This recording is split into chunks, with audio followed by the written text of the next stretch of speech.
जो राजनीति चल रही है उसको समझना बहुत जरूरी है। आज मौत के ऊपर भी राजनीति स्टार्ट कर रहे हैं।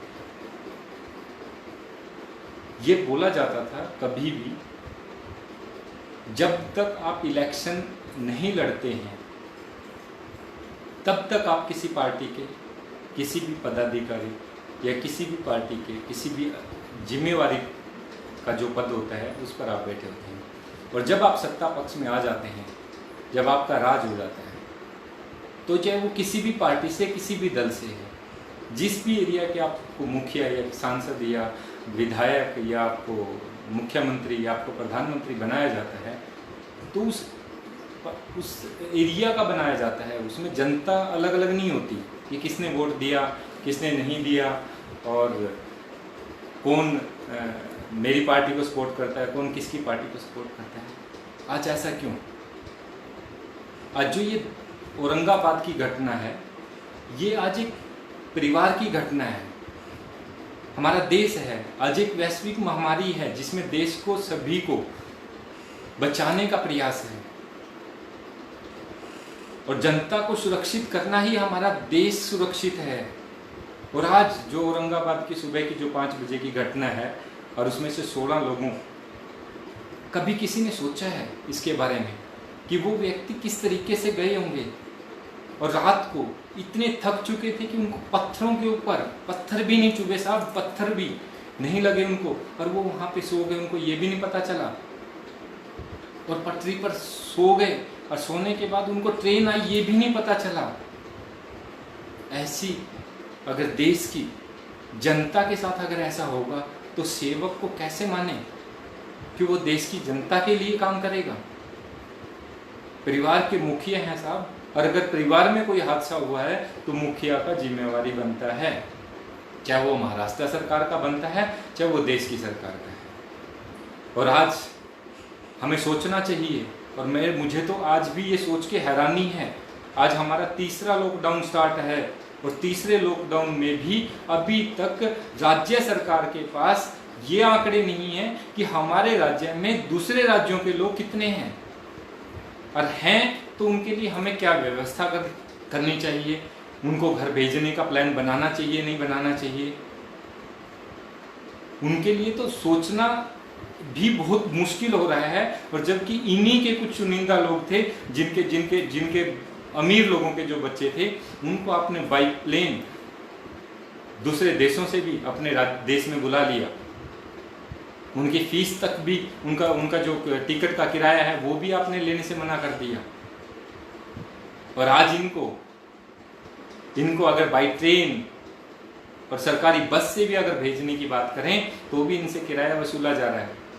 और मुझे तो आज मतलब एक सिस्टम पे एक मतलब बात करें तो एक उसके ऊपर राजनीतिक मतलब एक मैनेजमेंट के ऊपर एक क्वेश्चन बार बार खड़ा होता है कि अगर ऐसा कुछ था, ये बीमारी भी बहुत पहले आ चुकी थी, तब भी आपको समझ जाना चाहिए था, उसके ऊपर प्लानिंग करनी चाहिए थी, व्यवस्था करनी चाहिए थी। पहला लॉकडाउन हुआ उस पर आपकी व्यवस्था अगले लॉकडाउन से करने से पहले उसकी व्यवस्था होनी चाहिए थी। फिर दूसरा लॉकडाउन खत्म होने के बाद तीसरा लॉकडाउन हुआ। आज तक जनता, मुझे एक बात समझ में अभी भी नहीं आ रही कि राज्य के पास आज भी अगर किसी राज्य से ये पूछा जाए कि आपके राज्य में कितने लोग हैं जो अलग राज्य से यहाँ पे दिहाड़ी मजदूरी अपना पेट पालने के लिए आए हैं, इनके पास डाटा नहीं है। क्यों नहीं है? क्या उनकी जान नहीं है? क्या 16 परिवारों के चिराग नहीं बुझे होंगे? क्या 16 परिवारों में से कुछ के तो इकलौते बेटे होंगे और कुछ के तो माँ बाप और बच्चे इंतजार कर रहे होंगे क्योंकि वो कमाने का साधन वही था।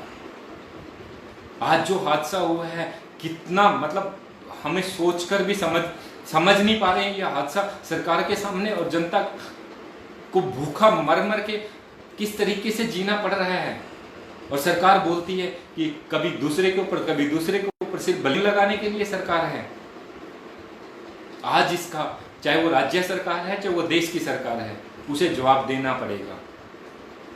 और अगर जवाब नहीं देती है तो कहीं न कहीं ये राज्य सरकार है या देश की सरकार कहीं न कहीं गरीब लोगों के ऊपर अत्याचार कर रही है।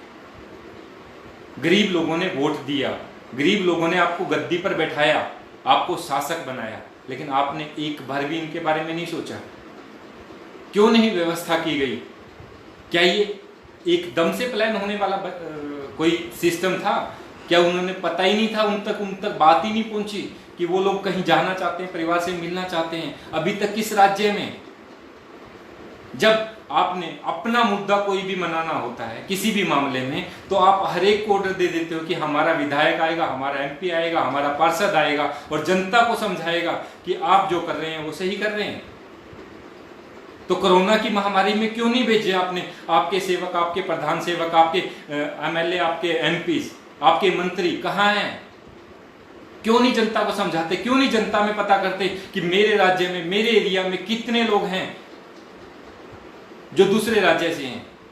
क्यों नहीं सोचा जा रहा उनके बारे में? क्योंकि वो गरीब परिवार के बच्चे हैं, उनकी जानें इतनी सस्ती हो गई हैं कि चाहे वो भूख के मरे या कहीं ट्रेन के आगे उनको ये नहीं पता था कि क्या होगा क्या नहीं है, और वो थके हारे पता नहीं किस तरीके से उस पटरी पर बेचारे लेटे, पत्थरों पे लेटे हुए थे, और उनको ट्रेन ना आने का भी नहीं पता चला। तो उनके साथ कैसे हालात होंगे? हम कैसे मान लें कि वो स्वस्थ थे? क्या कारण हो सकता है? अगर ये हादसा हुआ है तो जिम्मेवारी सरकार की बनती है और सरकार को इसका जवाब देना पड़ेगा। अगर सरकार इस बात से मुकरती है तो सरकार की व्यवस्था खराब है, और सरकार अगर नहीं चलाई जा रही है तो कोई इसमें बुराई थोड़े ना, परिवार में कोई जरूरी थोड़े ना होता कि बड़ा बच्चा ही अगर निकलेगा तो बड़ा ही परिवार को संभालेगा। बहुत से छोटे बच्चे हैं जो परिवार की जिम्मेवारी उठा के बैठे हैं, और बहुत से परिवारों में तो सब महिलाएं हैं जो पूरे परिवार को चलाती हैं, मातृशक्ति है हमारी, परिवार को चलाते हैं। अगर आपसे देश नहीं चलाया जा रहा तो इसमें गलती क्या है? आपका परिवार है, आप बोल दो हमसे नहीं चल पा रहा, हमसे नहीं चल पा रहा, आप किसी न किसी को जो काबिल है उसको दे दीजिए। ऐसा नहीं है आपकी सरकार में काबिल एमएलए एमपी नहीं है, लेकिन दबाया जा रहा है कहीं ना कहीं से। उस दबाव को खत्म करना पड़ेगा। आप जनता के सेवक है, जनता के लिए आपको कार्य करना पड़ेगा, और ये निंदनीय है उस राज्य के लिए, और ये निंदनीय है उस देश के लिए जिसमें आज इतना बड़ा हादसा हो गया। होने कैसे दे दिया? इसके ऊपर सवाल उठता है, ये हो कैसे गया? अभी तक भी आपको ये समझ में नहीं आ रहा। एक परिवार के घर से अगर एक सदस्य चला गया जिसके ऊपर 4-5 फैमिली के मेंबर्स का, जो 5 बच्चे भी होंगे छोटे छोटे, किसी के बुजुर्ग माँ बाप भी होंगे, उनके लिए नहीं है आपके पास, उस परिवार के साथ क्या बीतेगी? सत्ता में इतना गरूर नहीं होना चाहिए। हमें जनता की हर बात को समझना चाहिए, और मैं जनता से अब भी रिक्वेस्ट करता हूं, आपसे आग्रह करता हूं कि अभी भी अपने सेवक जो जनता ने चुन के आपको दिए थे और जिनके दम पर आप राज कर रहे हैं, उनको बोलिए कि हर एक अपने अपने एरिया में ये तो बता दें कि कम से कम अपने अपने क्षेत्र में ये तो बता दें कि हमारे क्षेत्र में कितने लोग भारी हैं। भारी नहीं है, देश के हैं, लेकिन अगर वो किसी राज्य के हैं, हमारे परिवार के इसी देश के हैं, दूसरे राज्य में जाना चाहते हैं या उनकी कोई समस्या है, तो उसके बारे में बताना आपका फर्ज है। और अगर मैं बात करूं किसी एक राज्य को भी ये नहीं पता आज, इसके बारे में हमें विचार करना चाहिए। जब आपका जो दिल करता है आप वो करते हैं। हम भी मानते हैं कोरोना की महामारी में हम भी आपका साथ देंगे, घर में रहो, स्वस्थ रहो, मेडिकल जो भी WHO जो मेडिकल हेल्थ जितने भी हेल्थ डिपार्टमेंट्स हैं जो गाइडलाइन दी हैं उनका पालन करो। लेकिन देश के अगर नागरिक की सुरक्षा आप नहीं कर पा रहे तो इसके ऊपर क्या करेगा कोई? इसके लिए सोचना बहुत जरूरी है। मैं सरकार से, महाराष्ट्र सरकार से बार बार आग्रह करूंगा कि इनकी जांच की जाए, और अगर जिस व्यक्ति को भी अगर दोषी पाया जाता है उसे कड़ी से कड़ी सजा दी जाए। पहले साहब सत्ता में ऐसे लोग होते थे जो अगर अपनी गलती, अगर रेल का कोई हादसा हो जाता था तो रेल मंत्रालय मंत्री रिजाइन दे देते थे, इस्तीफा दे देते थे कि बोलते हैं मेरी वजह से आज ऐसा हुआ है। आज तो साहब हादसे क्या, लोगों की जानें जा रही हैं, लेकिन आप तो ये भी नहीं बोल पा रहे कि मेरी गलती है। कम से कम मान तो लो यार, हमारी गलती है, हमसे नहीं चल पा रही सरकार, नहीं चल पा रही तो किसी और को दे दो, कम से कम देश तो सुरक्षित रहेगा। और देश में आज जरूरी नहीं है कि आपकी पार्टी के ही व्यक्ति हैं जो देश के बारे में सोचते हैं।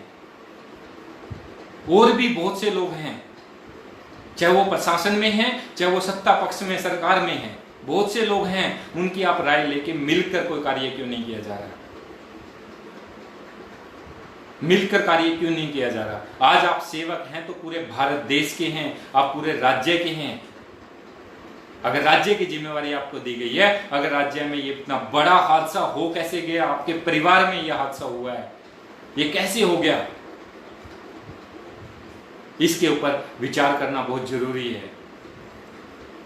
और मैं सरकार से फिर गुजारिश करूंगा कि अपने अपने राज्य में कम से कम ये तो अपने आप में देख लीजिए कि आपके राज्य में कितने लोग बाहर किसी दूसरे राज्य के जो हमारे पास आकर भी अपने आप को सुरक्षित महसूस करते थे, आज उनके ऊपर क्वेश्चन मार्क क्यों कर रहे हैं, क्यों उठाने का मौका दे रहे हैं।